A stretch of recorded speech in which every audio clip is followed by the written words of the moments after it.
12시에 많은 참여 바랍니다.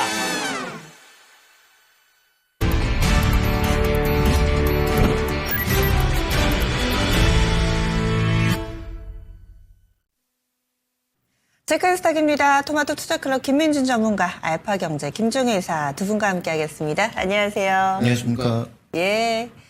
첫 번째 이슈부터 보겠습니다. 어느 정도 예상이 되셨죠? 이 상호관세 내용 다뤄보도록 할게요. 드디어 나왔습니다. 그런데 이것이 행정명령에 서명을 한 게 아니라 지금 지시 정도의 상황, 그리고 아직까지 뭐 즉각적으로 발효되거나 이런 부분이 아니어서 구체적으로 어떤 내용이 좀 드러나게 된 건지 먼저 알아보도록 하겠습니다. 김민주 전문가님, 뭐 어떻게 하겠다는 건가요? 일단 뭐 내용을 보니까요. 이게 좀 협상 카드의 일환인 것 같지도 않고 뭔가 이제 좀 신중해졌다? 이런 느낌을 굉장히 강하게 받았습니다. 이 협상 카드로 하기에는 사실상 뭐 지금 4월 1일이면 너무 시간을 많이 준 거 아닌가요? 한 달 반 정도? 뭔가 트럼프 대통령이 좀 변화를 느껴본 듯한 그런 강한 느낌을 좀 받았고요. 단지 이제 우리가 뭐 기조 변화는 없었다라고 언급을 좀 지금까지 뭐 금리 통화 정책에 와서는 들어왔고, 단지 최근에 뭐 연준의 뉘앙스나 이런 부분은 좀 강했어요. 그리고 뭐 저는 단기적으로 뭐 강달러가 조금 나오지 않겠느냐, 이 관세에 따른 뭐 대외 변수 정도를 뭐 예측하고 있었겠죠.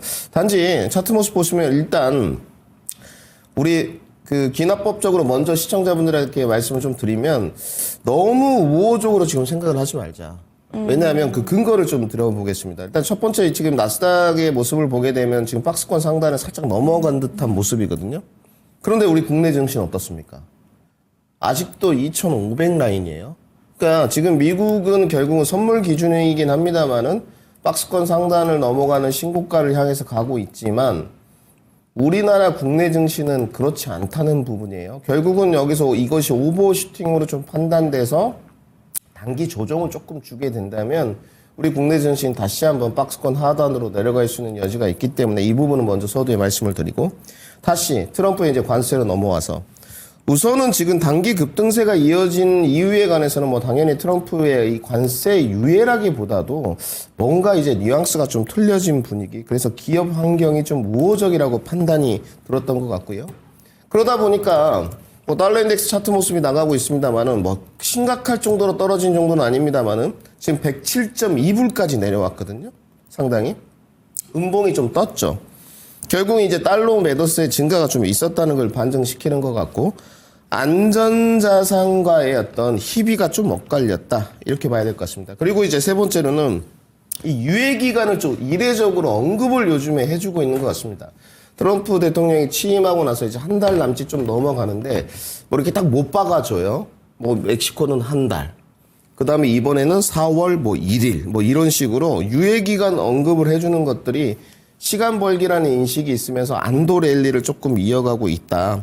그리고 이제 관세 이슈가 지금 벌써 이제 뭐 OX 퀴즈로 계속 좀 바뀌어 가다 보니까 학습 효과도 있지만 이 상대적 강도가 좀 약화되지 않았느냐. 일기 정권 때보다는 학습 효과가 좀 생겼겠죠. 근데 그것에 대한 두려움이 그래도 있었지만 이제는 뭐 OX 퀴즈로 막 바꿔가다 보니까 그 이슈가 낳는 어떤 등락 과정이 강도가 좀 약해졌다고 이렇게 좀 판단하고 있습니다. 단지 한 번 더 강조를 드리면 서두에 말씀드렸습니다만은 이 박스권 상단을 지금 뭐 하루 기준으로 좀 돌파했다고 해서 오버슈팅으로 뭐 지금 좀 판단할 수도 있기 때문에 일희일비해서는 좀 안 되겠다. 국내 증시와의 연동 관계는 굉장히 좀 제한적으로 봐야 되겠다. 이렇게 정리해 드리겠습니다. 네. 관세 관련된 트럼프 의지가 약해진 걸까요? 지금 일단은 전보다 이 앞서서 뭐 보여줬던 그런 것들보다는 조금은 유화된 제스처가 관세 쪽에서 나오고 있다라는 평가를 김민주 전문가는 해주셨는데, 이사님은 좀 어떻게 보셨어요? 거기에 세부적인 내용도 같이 알려주셔도 좋고요. 네, 일단 뭐 가장 중요한 것은 보편 관세 먼저 시작하고 그 다음에 이제 개별 업종별로 들어가서 압박을 심하게 하지 않을까라고 해서, 뭐 저는 그동안 보편관세는 우리에게 그렇게 큰 악재는 아니다. 어차피 다 같이 관세를 맞는 거라면 어차피 동일한 경쟁력 싸움이기 때문에 큰 이슈는 아니고, 오히려 특정 국가의 특정 업종을 뭐 강하게 드라이브 갈 경우에는 그건 좀 이제 문제가 있을 수 있다라고 말씀을 드렸는데, 보편 관세마저 없었어요. 그러니까 보편 관세도 없고, 그 다음에 이제 상호 관세 측면에서도 4월 1일까지라고 시간을 주다 보니까 역시 레버리지인가? 그러니까 트럼프 대통령은 항상 뭔가 말은 강하게 하지만 한 뭐 120% 질러놓고 실제로 한 90% 오면 만족하는 사람인가에 대한 그런 생각이 자연스럽게 미국 증시에도 녹아들었겠죠. 그래서 출발할 때는 미국 증시도 좀 흔들리면서 출발을 했다가 시간이 지나면서 오후장에서 더 힘을 내고 올라갔던 가장 핵심 포인트는 결국은 이게 또 지연되고 있다. 그렇다면 협상의 레버리지에 불과하다라는 생각이 좀 강하게 올라오는 것으로 판단해 볼 수가 있겠고, 보편관세 없이 이런 상호관세 정도만 부여하는 것이라면 뭐 시장의 이 관세와 관련된 악재가 좀 그동안 부각되는 모습이었는데, 뭐 월요일인가요? 그때 이렇게 관세를 가장 강하게 치고 있는 멕시코 같은 국가도 환율은 출렁거리지만 증시는 견조하게 올라가고 있다라고 말씀을 드렸잖아요. 그래서 지금 전체 금융시장의 움직임이 트럼프 관세 정책에 대해서는 상대적으로 좀 둔감한 그런 양상을 보여주고 있는 것이 아닌가 나타나고 있고요. 다만 뭐 업종별로는 뭐 추가적으로 여러 가지 얘기가 나올 수 있다라고 하면서 뭐 반도체, 뭐 제약, 그 다음에 뭐 자동차 일부 업종들에 대해서는 추가적인 얘기가 나올 수도 있겠죠. 다만 어저께 뭐 자동차 종목의 반등이라든지 이런 걸로 살펴봤을 때는 우려했던 만큼의 강한 드라이브를 걸 가능성, 특히 말씀드렸던 최악의 경우인 특정 국가의 특정 산업에 대해서 강한 드라이브를 걸 가능성은 좀 낮아진 게 아닌가? 이렇게 봐야 될 것 같습니다.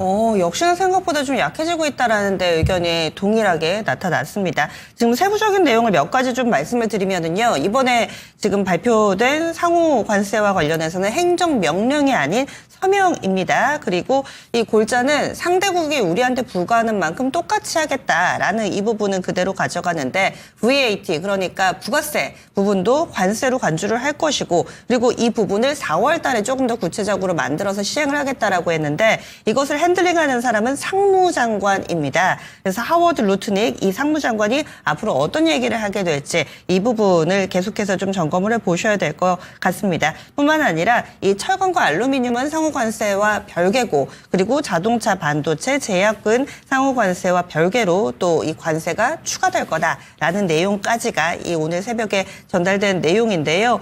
그렇다면은 어제 우리 증시에서 먼저 자동차나 이 몇몇 부분이 제외될 수도 있다라는 기대감에 강세 흐름을 나타내기도 했었는데요. 오늘장 이 내용에 따라서 어떻게 또 반응을 하게 될지 김민 전문가님부터 알려주세요. 그러니까 이 지금 앵커님의 질문이 되게 핵심인 게 전일은 자동차 제외될 수 있다면서요. 근데 오늘 지금 내용은 부과될 수 있다. 네. 지금 OX 퀴즈처럼 하루 만에 또 내용이 바뀌었지 않습니까? 그러니까 이것을 예전에는 이런 부분들 우리 시청자분들이 아셔야 되는 게, 이것은 주식에 관해서 불확실성입니다. 이렇게 정책이 하루가 멀다고 뭐 OX 퀴즈로 바뀌어가는 경우가 굉장히 드물거든요. 그래서 사실상 지금 뭐 트럼프 입장에서는 경제적, 정치적 영향력을 고려한 판단이라고는 생각은 드는데, 이렇게 OX 퀴즈처럼 하루가 멀다고 바뀌어가는 이유가 무엇일까? 먼저 거기서 좀 출발을 해봐야 될 것 같은데, 일단은 뭐 국제관계, 특히나 이제 우방국들과의 갈등을 조금 우려하는 것 같습니다. 왜냐하면 지금 일기 정권 때와 다르게 우방국들이나 뭐 이런 적대국들이나 뭔가 그 강한 어조로 밀고 들어오지 않거든요. 지금 상황을 보십시오. 이제 취임한 지 2달 남짓 돼가는데 멕시코, 캐나다, 뭐 EU 다 마찬가지지 않습니까? 일본은 뭐 굳이 말 안 하겠습니다. 이번에 정상회담이라고 지칭은 뭐 해야 될 것 같은데 정말 참담한 수준이었고요. 그거는요. 저는 그렇게 정상회담 하는 데는 최근에 처음 봤습니다. 외교 굴욕이다 뭐 이런 평가들이 네, 좀 평가들이 뭐 나오니까요. 외교 굴욕부터 시작해서 뉴스플로우들이 상당히 많이 나왔습니다. 그런데도 지금 본인이 생각했을 때 강한 어조로 밀고 들어오지 않으니 웃는 얼굴에 침 못 뱉는다고 예전처럼 하기가 좀 그런 거죠. 그리고 저는 마지막 이 세 번째 코멘트를 오늘 짜면서 가장 고민을 많이 해봤는데, 각국의 경기 침체가 생각보다 심각하다는 것을 반증하고 있는 것 같아요. 결국 이제 트럼프가 관세 전쟁으로 몰고 갔을 때 미국에도 득이 되지 않지만 다른 타국에도 각국에도 득이 되지 않겠죠. 지금 안 그래도 경기가 침체라서 각국들이 지금 금리 역전차가 발생되어 있는 상태지 않습니까? 그렇기 때문에 지금 금리 인하 진행하죠. 다른 데는 좀 다르게 더 빠르게 들어갔단 말이죠. 미국이 금리를 내리기 전부터 벌써 포기를 하고, 먼저 선행했던 부분이 있기 때문에 여기서 관세를 부과시키고 하게 되면 안 그래도 경기 침체인데 더 어려워지는 국면이죠. 그래서 이런 부분은 좀 고려한 판단이라고 생각이 들고, 그리고 이제 섹터로 조금 내려와서 전일과 다른 OX 기지처럼 뭐 자동차, 제약, 바이오, 반도체는 관세를 때리겠다는 부분은 결코 좋을 수는 없다. 일정 부분 선반영된 부분이 있지만 우리가 예전에 그 사태, 미국 대선 전에 불과 석 달 전입니다. 2차 전지 섹터에 관해서 그리고 다른 섹터에 관해서도 트럼프 대통령이 되더라도 일정 부분 선반영된 게 있다. 다들 이런 평들이 전 세계적으로 많았어요. 뭐 국내뿐만 아니고. 그런데 저는 그때 그렇게 말씀드리지 않았거든요. 굳이 악재를 불려들어서 좋을 게 무엇이 있느냐. 근데 트럼프 대통령이 되고 나서 급락했죠. 그러니까 2차 전지를 그때 당시에 트럼프가 당선되고 나서 한 단계 더 레벨 다운이 됐단 말이죠. 상당히 그날 급락폭도 엄청나게 컸습니다. 그러면 이러한 이슈들이 이렇게 나왔을 때는 결코 좋은 내용은 될 수 없다.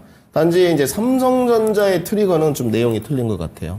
왜냐하면 이런 관세 부분은 분명히 선반영된 게 있는데 이 삼성전자가 이런 관세의 지엽적인 정책으로 떨어졌던 것이냐, 아니면 미리 삼성전자가 못한 부분들 때문에 다 선반영돼서 떨어졌느냐, 이걸 좀 봐야 될 것 같은데 미리 못한 부분이 선반영돼서 떨어진 부분이 있었고, 그리고 이제 반등의 트리거가 없었지 않습니까? 이게 가장 중요했는데 섹터나 종목이 안 좋을 때는 우선 모멘텀을 붙여줘야 되는데 최근에 나온 삼성전자의 모멘텀을 보십시오. 스타게이트, 데이터 센터, 이재용 회장의 경영, 뭐 이런 부분, 무죄 선고, 그리고 HBM 진척도 정말 많이 나오고 있거든요. 뭐 하나 더 말씀드리면 갑자기 유리기판. 그래서 이런 모멘텀들이 만들어졌기 때문에 삼성전자는 일정 부분 상세를 할 수 있다, 이렇게 좀 정리를 해야 될 것 같고, 단지 자동차에 대한 부분은 이런 뉴스 플로우에 관해서 등락 과정은 지속이다, 이렇게 정리해 드리겠습니다. 지금 삼성전자 얘기 나온 김에 삼성전자가 예전에 뭔가 키를 잡고 선도적으로 뭔가 발굴하고 새로운 먹거리를 찜하면 나머지 후발주자가 따라붙었는데 이번엔 HBM도 그렇고 유리기판도 그렇고 다소 좀 허우적대는 느낌을 지울 수가 없습니다. 반도체 얘기 나온 김에요. 지금 미국에서 반도체 이 칩스 파업에 대해서 보조금 부과도 재검토하겠다라는 얘기를 했는데, 그러면 이 부분 우리 반도체주도 괜찮을까요? 김민주 전문가는? 네, 저는 뭐 일정 부분 이것도 영향이 있다고 보여지는데요. 삼성전자에게는 영향이 제한적이라고 봅니다. 그러한 이유가 뭐면, 일단은 뭐 우리 김종인 선생님 말씀을 빌리면 삼성전자가 지금까지는 계속 그립을 쥐고 계속 그 시장의 대장주격으로 이끌고 나가는 모습이었다면, 지금까지의 행보를 보게 되면 SK하이닉스에게 모든 주도권을 넘겨줬거든요. 근데 지금에 나온 이슈들이 뭐 예전부터 있었던 것들입니다만은 유리기판도 뭐 최근에 뭐 개발된 거겠습니까? 오래전부터 개발되어 왔고요. 상용화가 아직 안 됐을 뿐인데, 이런 이슈들이 나왔을 때 어찌됐건 삼성전자가 단기 반등세를 계속 쓰고 있느냐, 벌써 썼다는 거죠. 51,000원에 내려갔던 주가가 사실상 뭐 전일도 56,400원까지 갔으니까 업사이드가 10% 정도 올라갔고, 삼성전자형 밸류체인들이 그에 맞춰서 조금 더 높은 퍼포먼스를 보여주고 있거든요. 이러한 부분은 시장의 투심 자체가 어떠한 사유로 되었거는 삼성전자를 반등으로 이끌 수 있는 모멘텀이 먹혀들고 있다는 거거든요. 뭐 우리 앵커님 말씀대로 예전에 좀 허우적대는 느낌이었다면 그 허우적이 적어도 100이었다면 강도가 지금은 50 정도로 줄었다는 거죠. 그래도 인식이 변화가 생겼다는 부분이고, 이러한 그 삼성전자의 반등을 이끄는 트리거를 시장에서 조금 더 강하게 보고 있지 않느냐. 시장의 이 관세 부과에 따른 뭐 반도체 영역의 타격, 이런 것보다는, 그래서 저는 삼성전자가 이 지금의 어떤 투심의 트리거들이 조금 더 강한 작용을 만들면서 6만전자로 갈 것이다, 이렇게 주관적으로 판단하고 있습니다. 예, 그러면 김 이사님 앞서 얘기했던 이 보편관세와 관련해서 자동차 반도체, 제약 어제 좀 올랐던 종목군들 오늘 어떨지, 그리고 전체적으로 이번 발표에 국내 증시 어떤 반응을 나타낼지 의견 주시죠. 네, 일단 뭐 미국 시장의 반응과 종목들의 움직임을 살펴봤을 때 조금 시름을 덜었다. 물론 뭐 4월 이후에 어떤 모습을 보일지는 지금 또 예측하기 쉽지 않고, 뭐 트럼프 대통령의 성격상 4월까지 기다리지 않을 수도 있죠. 그 이전에 뭔가 또 다른 결정이 나올 수 있어서 여전히 뭔가 완성됐다라고 보기보다는 변동성을 안고 가는 것은 분명합니다. 그렇지만 그동안 이 자동차 종목군들 이런 것들이 얼마나 주가가 눌려왔는지를 잘 아시지 않습니까? 그래서 제가 차라리 악재라도 빠르게 나오는 게 답이다라고 그동안 언급을 드렸고, 뭐 수요일 오후장에 나와서는 그런 의미에서 뭐 반도체 종목군들에 대한 긍정적인 평가도 한번 내려볼 수 있을 것 같다. 오히려 악재가 확정되는 것이 주가 반등의 시점일 수 있다라고 언급을 드렸는데, 그러면 악재가 확정되지 못했다라는 측면에서 보면 여전히 변동성은 노출되었을 수 있겠지만 어쨌든 트럼프 대통령의 전반적인 관세 정책이 당장 시행되고 강도 높게 시행되기보다는 먼저 뭔가 미끼를 던져놓고 그 미끼를 어느 정도로 물어오는지를 확인하면서 대응하고 있는 것이 보여지고 있기 때문에 저는 뭐 자율반등 정도는 나타날 수 있다. 다만 뭐 빠른 가격 회복은 조금 어렵지 않겠느냐 정도로 이해하면 될 것 같습니다. 네. 그리고 이 좀 전에 반도체 보조금 부분 재검토와 관련해서는 어떤 의견이세요? 근데 반도체 아마 안 나오게 되면 삼성전자라든지 TSMC 같은 쪽도 어차피 지금 트럼프 대통령은 2년짜리 대통령이기 때문에 2년 후에 어떤 식으로 바뀔지 권력 지형이 바뀔지 알 수 없기 때문에 투자를 지연시킬 거예요. 만약에 보조금을 주지 않으면 뭐 삼성전자와 TSMC가 바보가 아닌 이상 갑자기 속도를 높여서 트럼프 대통령이 원하는 대로 높여줄 이유가 전혀 없습니다. 그다음에 지금 현재 구간에서 어차피 뭐 블랙엘에 들어가는 최신 칩들은 계속 필요한 상황이니까 TSMC는 이걸 그 다른 공장에서 계속 만들어내면 되거든요. 그래서 현재 구간에서 저는 만약에 반도체 보조금을 주지 않으면 다른 업체들이 여러 가지 이유로 공사를 지연시키거나 투자의 속도를 천천히 가져갈 가능성이 높아서 그건 뭐 미국 입장에서도 그렇게 좋은 상황은 아니기 때문에 저는 뭐 보조금을 뭐 줄일 수는 있지만 안 주는 경우는 없다라고 판단하고 있고 그다음에 보조금 주는 속도에 따라서 삼성전자와 TSMC의 미국 공장의 증설 속도 그다음에 추가적인 어떤 공장 속도는 좌우될 수 있을 것이다라고 보고 있고요. 이건 미국이 뭐라 할 수 없는 게 어쨌든 엔비디아가 설계하면 뭐합니까? 못 만들어주면 끝인데. 그래서 이건 어느 정도의 레버리지가 작용할 수 있는 것이다라고 보고 있고 그런 차원에서 TSMC와 삼성전자가 서로 적이지만 아마 이런 측면에서는 협력할 가능성이 높지 않을까도 보고 있습니다. 네. 만약 이 트럼프의 이 관세라든지 이런 보조금에 휘둘릴 것이 아니라 우리도 가지고 있는 기술력을 가지고 적당히 좀 대응을 해 나가야 되겠다라는 생각도 듭니다. 간밤에 참고로 미국에서 인텔은 7%나 올랐습니다. 과연 이 반도체 산업의 주도권을 다시금 가져가려는 트럼프 대통령의 심중까지 또 우리 증시 미치는 영향력 이렇게 해서 또 알아봤고요. 다음 리포트로 넘어가 보겠습니다.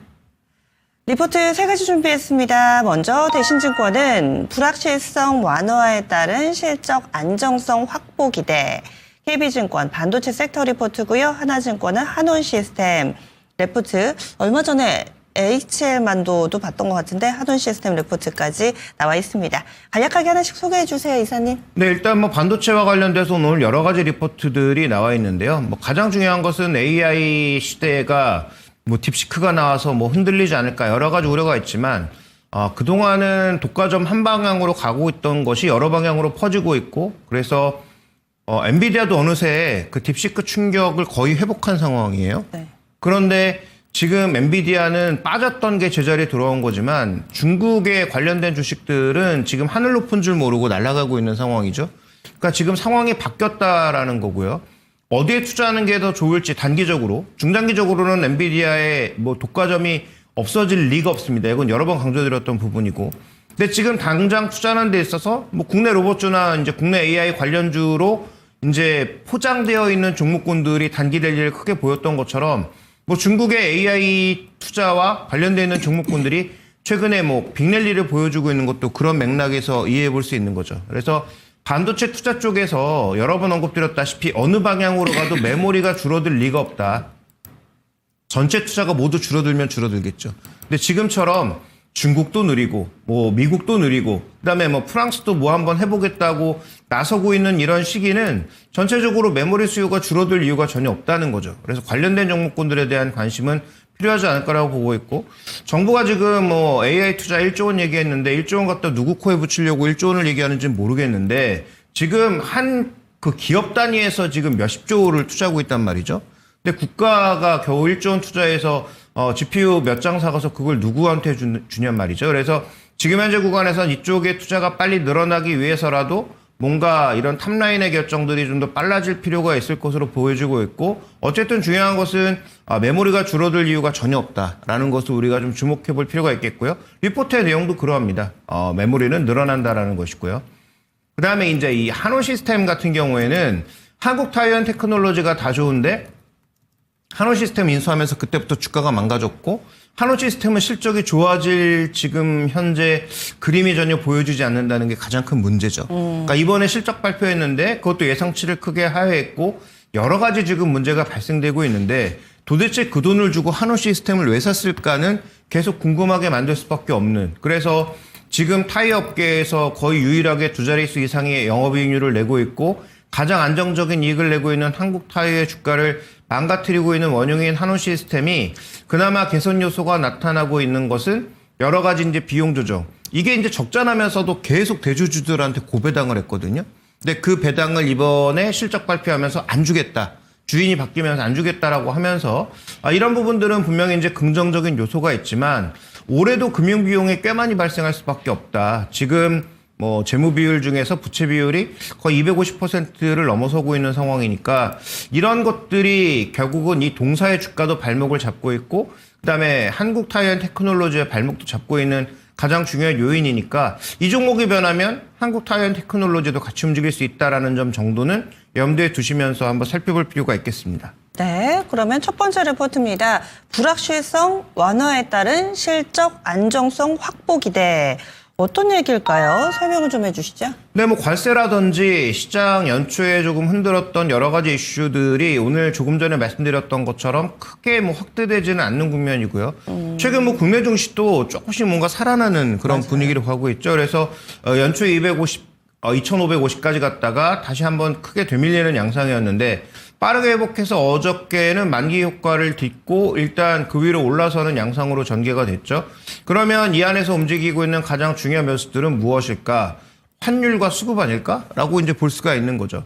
그래서 준비된 그림 보시면 일단 외국인들은 환율 안정을 딛고 다시 매수 관점으로 돌고 있고 지수 관련주인 삼성전자도 사고 있는 모습이고요.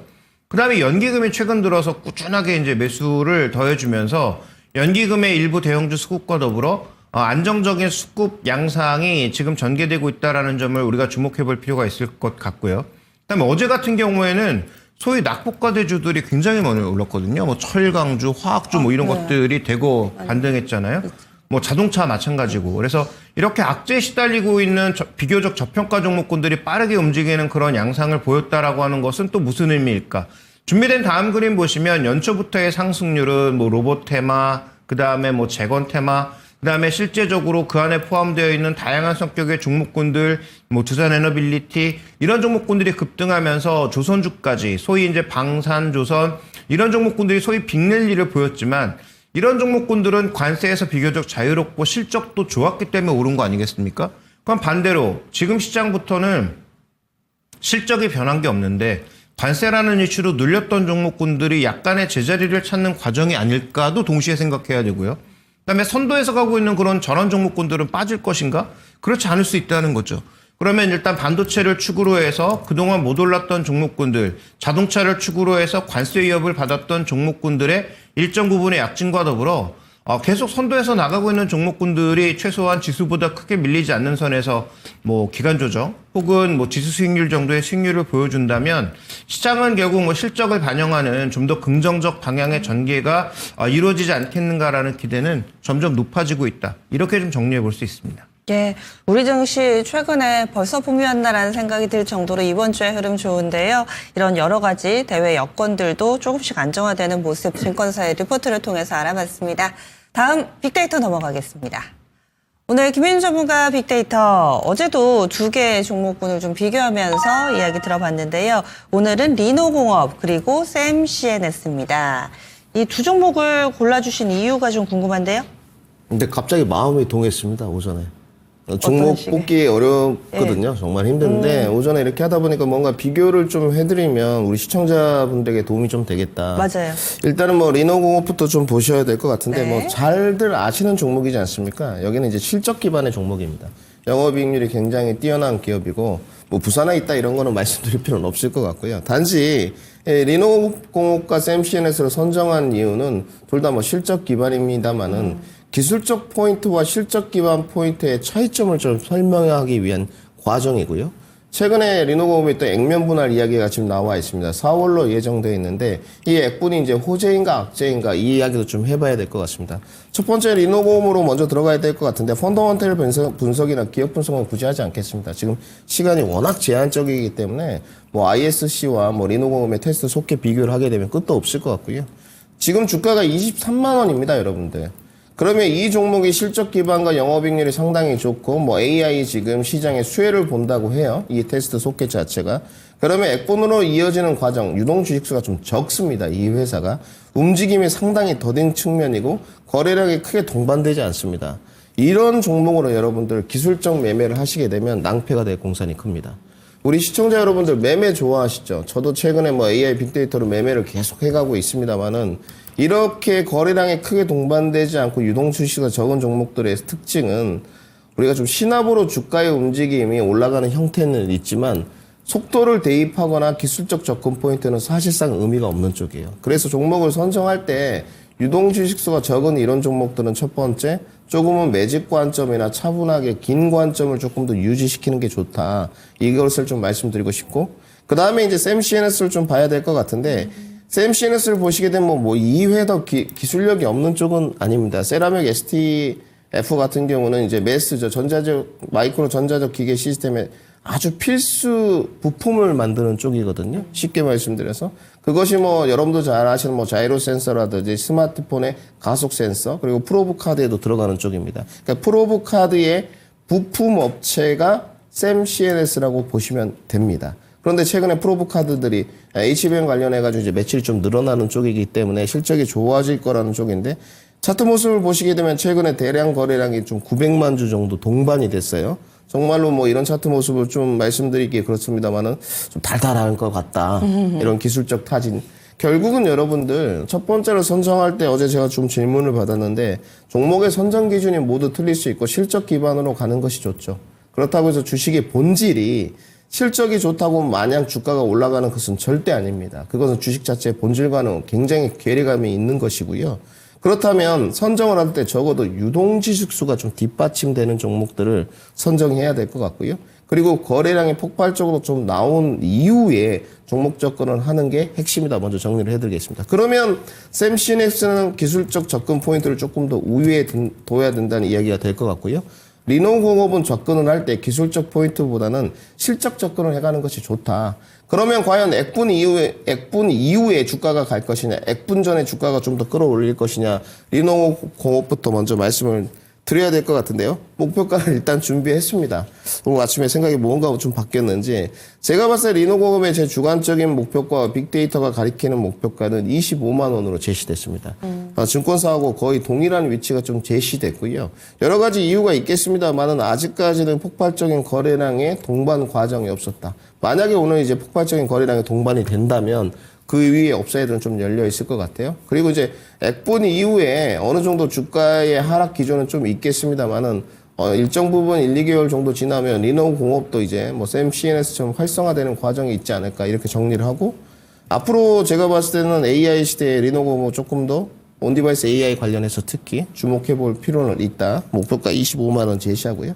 샘CNS로 돌아가 보겠습니다. 기술적 접근 포인트인데 5,000원 뭐 아래권에서는 좀 가능할 것 같아요. 지금 따라가는 매매로는 안 될 것 같고 접근한다면 올해 그래도 실적이 나쁜 쪽은 아니기 때문에 밸류에이션 부담감은 좀 있어요. 이런 부분. 단기적으로 변곡점까지의 목표가는 가능하지 않겠느냐. 목표가 5,700원. 손절가 샘CNS는 제시하가 있습니다. 이것도 리노공업과의 지금 차이점이에요. 리노공업 같이 영업이익률이 40%가 넘어가는 기업을 굳이 손절매로서 대응할 필요는 없다는 것이고 샘CNS의 기술적 접근을 할 때는 손절매를 해야 된다는 뜻입니다. 손절가 4,700원 제시도록 하겠습니다. 네. 김민우 전문가님이 친데레세요. 종목 고르는 거 어렵다 하시면서 오늘 이렇게 두 종목을 골라가지고 소개를 해주시는데 이 두 종목을 딱 보자라는 것도 있지만은 이 두 종목의 차이에서 여러분들이 투자 아이디어를 좀 찾아주셨으면 좋겠습니다. 한 종목 리노공업은 실적 베이스 그리고 샘CNS는 조금 더 기술적인 전략적인 접근이 가능하다라는 의견 알려드렸고요. 그리고 리노공업 액분 일정 알려드리겠습니다. 4월 10일부터 4월 24일까지는 거래 정지 들어갑니다. 4월 25일부터 이 액면가가 목표가 원래 500원이었는데 100원으로 액면 분할해서 진행하니까요. 이 부분도 고려하셔서 접근해 보시기 바라겠습니다. 그리고 오늘 목표가 도달 종목이 2개나 있어서요. 빠르게 리뷰하겠습니다. 먼저 두 종목 나란히 제약바이오 섹터거든요. 1월 9일에 제시된 브릿지바이오 테라퓨틱스 4,155원에 매수됐고요. 목표 주가 도달을 했습니다. 이 종목 5,300원 도달했는데 훌쩍 넘어서면서 단기간 내 수익률이 37% 정도 나오고 있습니다. 2차 목표가까지 도달을 한 건데요. 어떻게 할까요? 네, 이건 뭐 조금 뭐 바이앤홀드 하셔도 무방할 것 같습니다. 더 들고 단지 가자. 신규 전입은 불가능합니다. 저는 뭐 BBT207에 관해서 나쁘게 보지는 않거든요. 네. 최근에 근데 주가 반등 동력이 좀 나왔던 것은 이 회사의 기업 CEO의 인터뷰가 한몫을 좀 했고요. 그리고 임상 파이프라인의 어떤 진척도가 뉴스폴로우로 좀 전해졌습니다. 스트레이트 기사로. 이런 부분이 좀 작용했고 대량 거래량이 좀 실렸다는 부분. 그때 추천을 드릴 때 분명히 다 말씀드렸어요. 3월에 폐하막하게 했습니다. 그리고 4월에 AACR이 있는데 그때까지 정도까지는 끌고 갈 수 있다. 그래서 그 일환이라고 보시면 될 것 같고 신규 진입은 불가능하다. 단지 지금 기술적으로 5일선과 이격도를 맞추는데 옆으로 가고 있기 때문에 3차 목표가 제시하겠습니다. 3차 목표가는 6,000원 업사이드 10% 정도 더 제시토록 하고요.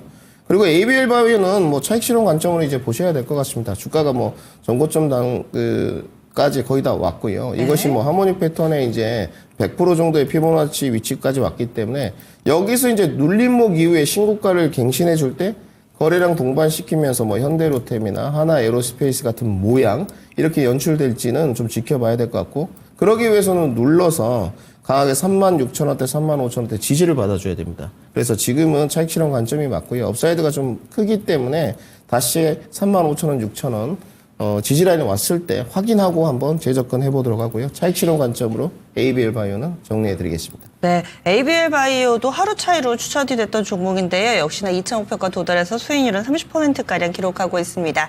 전략은 다릅니다. 브릿지바이오 테라퓨틱스 3차 목표가 제시 6,000원이고요. ABL 바이오는 잘 챙겨주시면 되겠습니다. 지금까지 체크인스탁이었습니다.